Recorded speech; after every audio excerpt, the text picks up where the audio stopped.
A very good morning to all of you. I'm Dr. Pallavi Patil, Assistant Professor in Pharmaceutical Chemistry Department, Modern College of Pharmacy.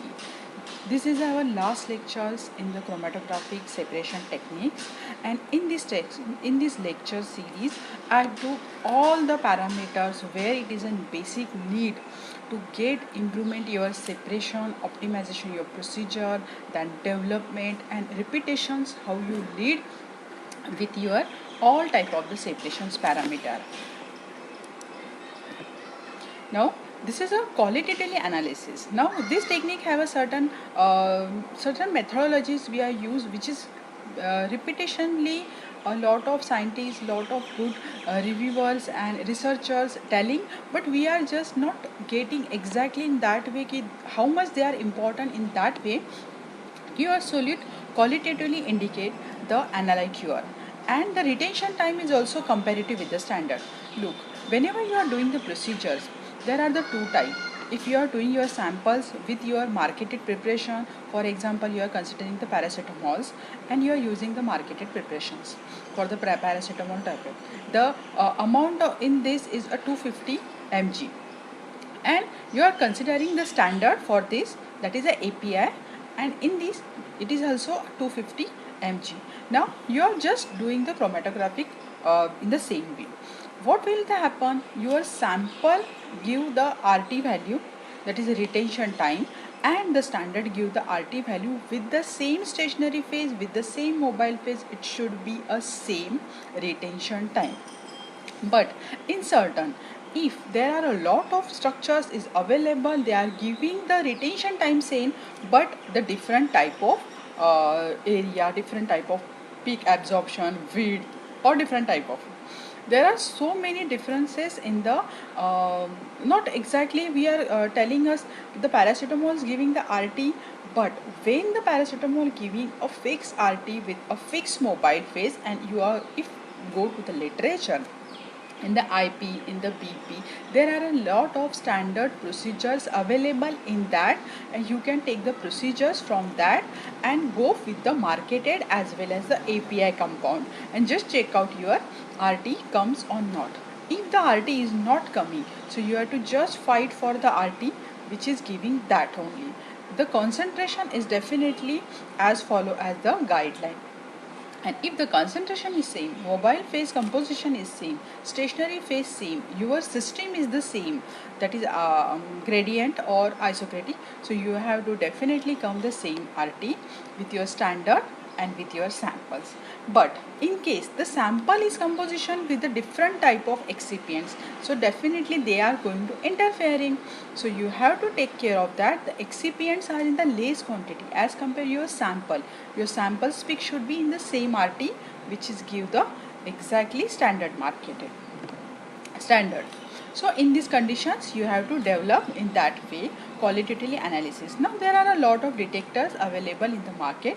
They are giving exactly good type of the detectors for your systems, that is a mass spectrometer and FIR is also very good detectors. Qualitatively, a very high degree of certainty that is accomplished when your system is okay and your system is exactly developed in that way.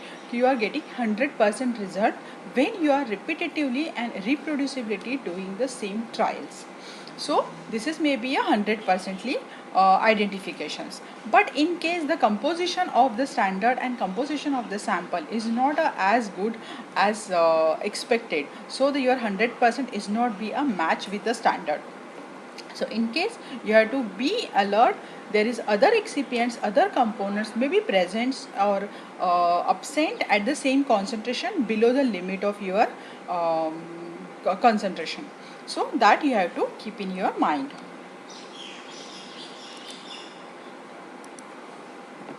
Now, quantitatively analysis means the chromatography gives a very good separations, reliable informations about a quantitatively analysis of the sample constitutions. How? On the base of heat, peak height and peak area. If you are giving if you are giving a 2 microgram, 10 microgram, 100 microgram, as per that the directly proportional to your peak height and peak area is on the concentration base. The peak area, peak height is easy and faster to use and result in the good precisions. Definitely, if you repeat the procedures and repeatability, the precisions and the accuracy will be the good in the way. And whenever this latent illusion peak will be a small peak or a small height or a large height, so there is a definitely error and you have to need for that. The peak area are the better for the quantitatively analysis. Quantitatively, if the peak area is good, so you can quantitatively analysis measurement is a good, because you can measure the peak integrated in a accurate measurement of the concentrations. Now, this is the one of internal standard method. Now, what is the internal standard method?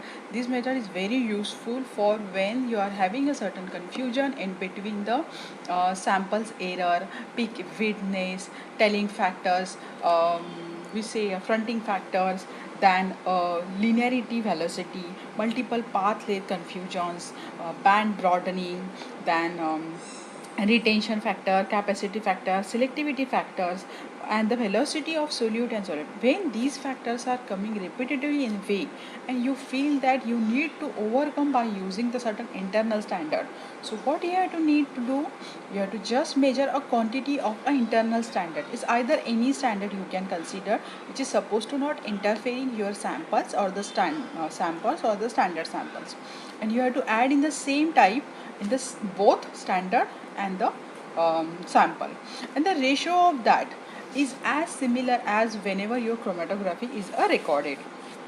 So it will be recorded in that way. It is very injectable mode. Okay, so inconsistency of injection for the both analyte and the internal standard are giving the same chromatography, there is not affected. So you can compare the previous before adding the internal standard, and later on when you are going to add the internal standard, you check your chromatography what the changes is happened. They both are changes having with the same type of effect when after you are adding the internal standard in the peak area, peak width, or the retention time, or the peak broadening, or the linearity velocity, multiple pathway, the values will be same in the proportionally. So you can see that there is a technical issue and you have to repeat a lot of time of the procedures with the different trials.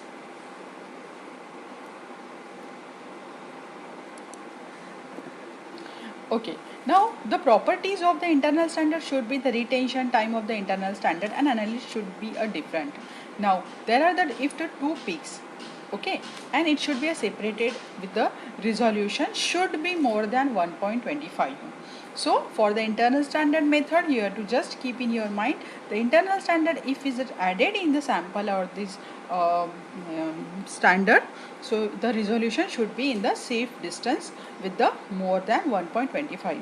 The detectors is also responding the factors. These are the detectors are responding factors for the analyte, and the internal standard should be in the same way. So internal standard are the significantly improve the precise means internal standard is significantly improve the your all parameters that we have already discussed a lot of times when you are going to statistically and calculated all these parameters, so you feel that these are all completely well in conditions, and in these conditions you have to define the proportional way.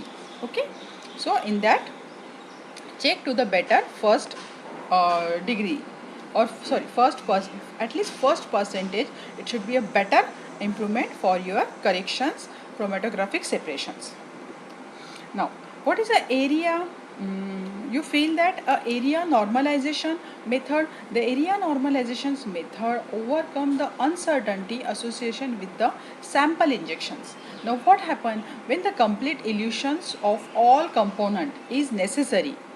If you are eluted your all compounds necessary, and you feel that the area of all eluted peaks are computerized and calculate the area for the corrections for the detector response. Now when the ratio of this corrected peak is equal to or is the total of corrected area of all peaks, So this is your major factor कि your small whatever the peak came for the 6 trials and the total of the area, it should be a match with the each other.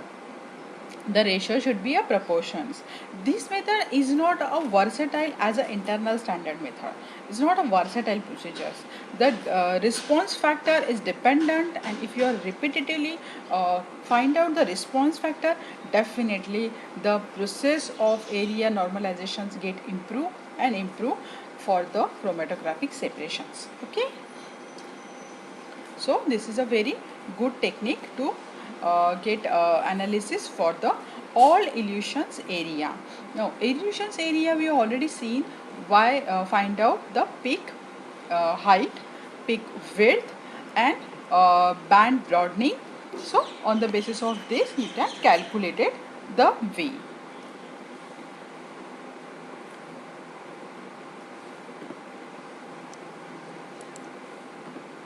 So these are the two definition where we are used. A weight response factor. This is a percentage weight. How percentage you have to calculate it, 10%, 20%, whatever percentage from the out of standard percentage upon the area of the peak is came. Okay. On this basis you can find out the weight response factor.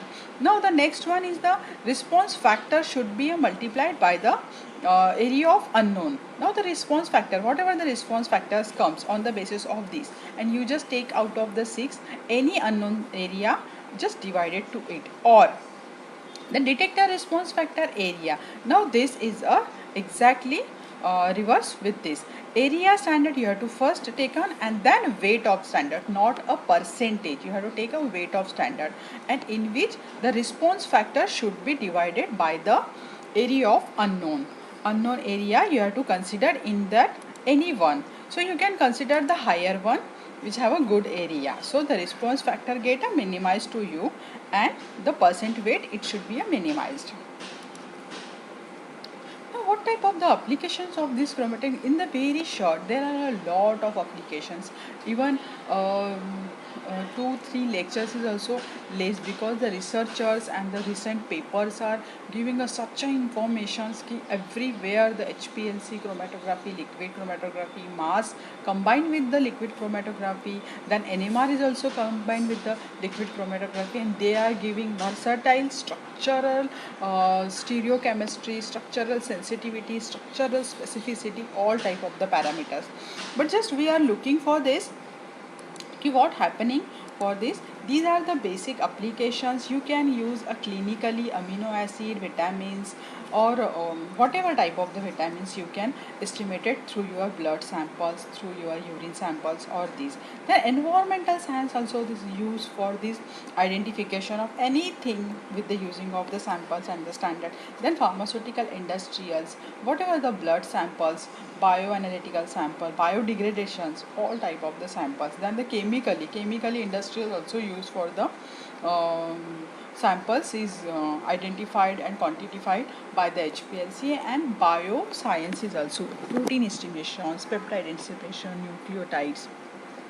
These all estimations is happening with the help of these techniques. Okay. So in this way you can I just would like to summarize this topic with your last lectures. So thank you very much. Now I just want to tell some few points to you before I closing this my session. I have started the first lecture with the chromatographic introductions, and recently I am not taking what is the principle of this chromatography, what type of the method is we are using, then the theory, then mechanical what. I just focus on the topic which is not I have seen in much in the book, or in the graduation level or post graduation level. Lot of students whenever the B Farm is understanding the topic, but they are not exactly getting how they are improving by the practically, because we are not assemble them with the practical performance of the chromatography till now. But whenever you are facing for the post graduation level, you will definitely optimize a certain methods and develop the methods. But in these conditions, you have to know what is a diffusion constant and concentration in solute at stationary phase and mobile phase. Then what is a retention time in this mobile phase and stationary phase. Then a gauge curve, what is